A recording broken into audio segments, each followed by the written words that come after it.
Hello बच्चों, welcome to being human study. तो आज हम शुरू करने वाले हैं शंट क्या है, इसके दो उपयोग को लिखें।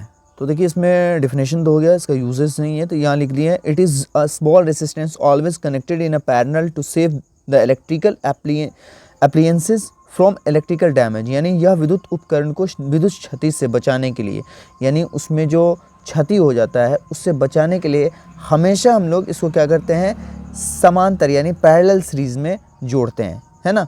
उसके बाद potential across galvanometer equal to होता है पोटेंशियल अक्रॉस शंट। ओके, दूसरा क्वेश्चन है विद्युत क्षेत्र की तीव्रता और विद्युत विभव के बीच संबंध स्थापित करें।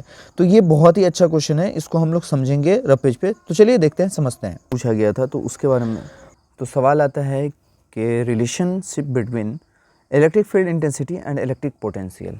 तो सबसे सिंपल है बच्चों, हम क्या करेंगे इसका, यानी इलेक्ट्रिक पोटेंशियल का हमको फॉर्मूला पता है, V बराबर होता है 1/4πε0 इंटू Q बट्टा आर। Q होता है आवेश, R होता है दूरी यानी डिस्टेंस, रेंज जिसको हम कहते हैं। और वहीं इलेक्ट्रिक फील्ड इंटेंसिटी यानी E बराबर होता है 1/4πε0 गुने Q बट्टा आर स्क्वायर। ये इक्वेशन 2 कर लेंगे, बहुत ही आसान से समझेंगे। देखिए इक्वेशन 1 डिवाइडेड बाय 2, इन दोनों के बीच में रिलेशन हमको दिखाना ना, बहुत आसानी से कर सकते हैं। तो यहाँ इक्वेशन 1 एंड इक्वेशन 2 है, ठीक है। अब हमने डिवाइड किया तो इक्वेशन 1 क्या है, V है ना, और इक्वेशन 2 क्या है, E है। तो V बट्टा E हमने कर दिया, ठीक है, चूंकि 1 डिवाइडेड बाई 2 यानी समीकरण 1 में हम 2 से डिवाइड कर रहे हैं। अब V का जो वैल्यू था उसको हमने यहाँ लिख दिया, ठीक है। E का जो वैल्यू उसको हमने यहाँ लिख दिया। उसके बाद हम आगे चलेंगे, V बट्टा E इक्वल टू हो जाएगा Q बट्टा R। अब बोलेगा Q बट्टा R क्यों, क्योंकि देखिए इससे ये कैंसिल हो गया तो क्या बचेगा, ये Q बट्टा R बचेगा। तो हमने यहाँ पे Q बट्टा R लिख दिया चूंकि V के सामने है। और E का जो है आपको ये बचेगा R स्क्वायर, सॉरी यहाँ छूट गया था, R स्क्वायर बच गया। अब आगे हम लोग इसको समझेंगे थोड़ा सा कि देखिए ये तो यहीं रहेगा, ठीक है। और बट्टे के बटने में जब रहता है ना तो इसको हम अपने भाषा में बोलते हैं चट्टा। यानी ये क्या होता है ना कि ऊपर चला जाएगा, यानी नीचे वाला जो है ऊपर जाएगा क्रॉस में। जैसे देखिए ये R स्क्वायर है ना, तो वो ऊपर आ गया और Q जो है वो नीचे आ गया। Q से Q कैंसिल होगा, R से एक R, यानी इस R स्क्वायर का मतलब होता है R, है ना। तो एक R से एक R कैंसिल, तो बचेगा कितना, एक R बचेगा। तो हमने V बट्टा E बराबर R बट्टा 1 हुआ। अब इसका क्रॉस मल्टीप्लाई करेंगे तो V का 1 से कीजिएगा तो 1 ही होगा, इसका E का R से कीजिएगा तो ER हो जाएगा। अब यहाँ पे V जो है आपका पोटेंशियल हो गया, ठीक है। E जो हो गया वो इलेक्ट्रिक फील्ड इंटेंसिटी हो गया, और ये जो R है ना वो रेंज यानी दूरी हो गया। तो ये इसके बीच का रिलेशन निकल गया। Thank you for watching my video, और प्लीज़ अच्छा लगे तो प्लीज़ सब्सक्राइब करते चलिए।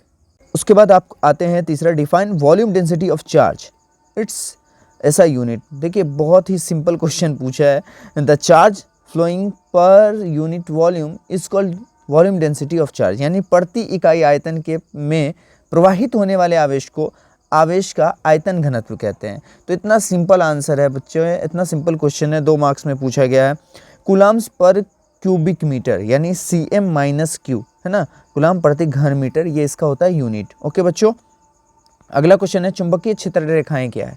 तो ये मैग्नेटिक फील्ड वाले चैप्टर में आप लोगों ने पढ़ा होगा, the area around a magnet in which its force can be detected in is called magnetic field that magnet. देखिए किसी चीज़ का भी एक लिमिट होता है, कोई ना कोई रेखा होता है, कोई ना कोई फील्ड होता है ना। तो उस क्षेत्र को जहाँ तक हम, जैसे आप गोला फेंक रहे हैं तो आप 20 मीटर फेंक रहे हैं, 30 मीटर फेंक रहे हैं, तो आपको एक रेंज है ना, तो आप जहाँ तक आप अच्छे से कर पा रहे हो, है ना, तो वो आपका फील्ड हो गया, ठीक है। जैसे एग्जांपल के लिए जहाँ तक चुंबक एक अपने आप की तरफ एक अट्रैक्शन दिखाए वो उसका फील्ड हो जाता है ना। तो वो पूछा है। उसके बाद इसका 2 गुण पूछा है। तो देखिए electromagnetic lines are closed curve, यानी विद्युत चुंबकीय रेखाएं बंद वक्र की होती है। दूसरा है two field lines never intersect each other, यानी 2 क्षेत्र रेखाएं एक दूसरे को कभी नहीं काट सकती। और तीसरा पॉइंट ये भी हमने इसमें डाल दिया, magnetic field is a vector quantity, यानी चुंबकीय क्षेत्र क्या है, सदिश राशि। तो आपको ये ऑब्जेक्टिव में भी काम आ सकता है। अगला क्वेश्चन है प्राथमिक और द्वितीयक इंद्रधनुष में अंतर स्पष्ट करना, differentiate between primary and secondary rainbow.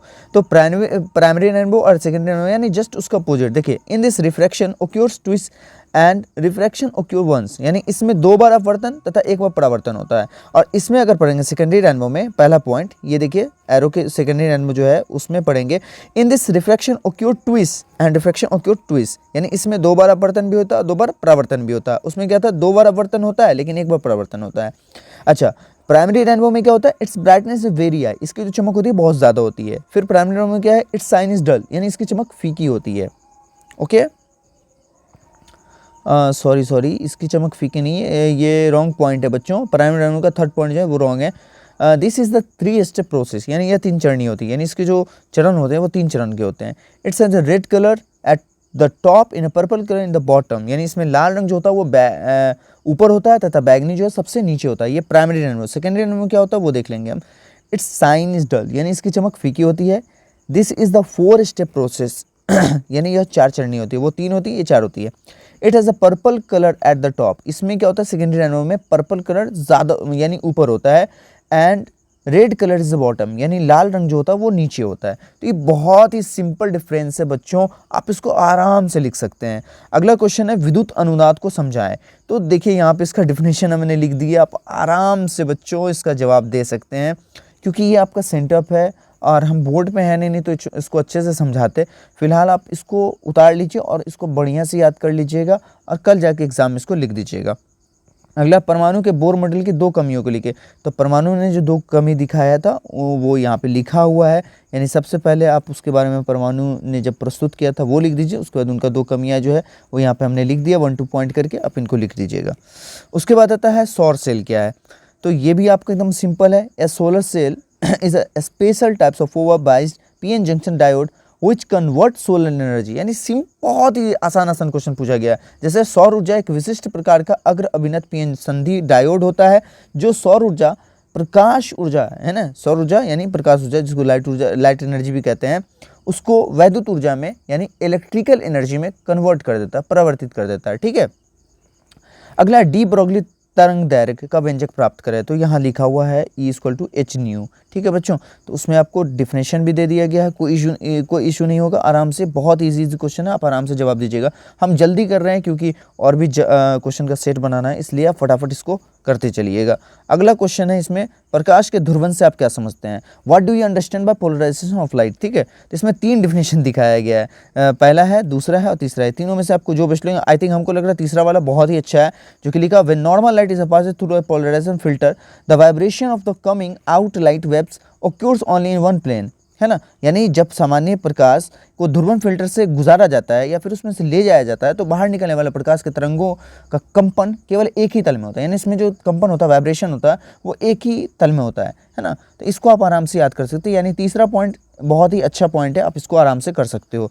ये ट्रांसफार्मर के तार में 6 को समझाएं, यानी कि लॉस, कॉपर लॉस जो होता है, ट्रांसफार्मर का लॉस जो होता है उसको समझाना है। तो ये आप लोग को ट्रांसफार्मर वाला जो टॉपिक था उसमें हम ऑलरेडी पढ़ा चुके हैं, तो आप इसको भी एक बार देख लीजिएगा, बहुत ही अच्छे से। फिगर भी है, फिगर भी बना दीजिएगा, क्योंकि ये एक क्वेश्चन सब सारा इंपॉर्टेंट है, ये बिहार बोर्ड भी पूछेगा। इसमें हमने 11 तक का आंसर दिया है, आप इसमें से किसी 10 का आंसर दीजिएगा। Thank you for watching my video, and अगर अच्छा लगे तो प्लीज़ लाइक कीजिए, शेयर कीजिए, सब्सक्राइब कीजिए।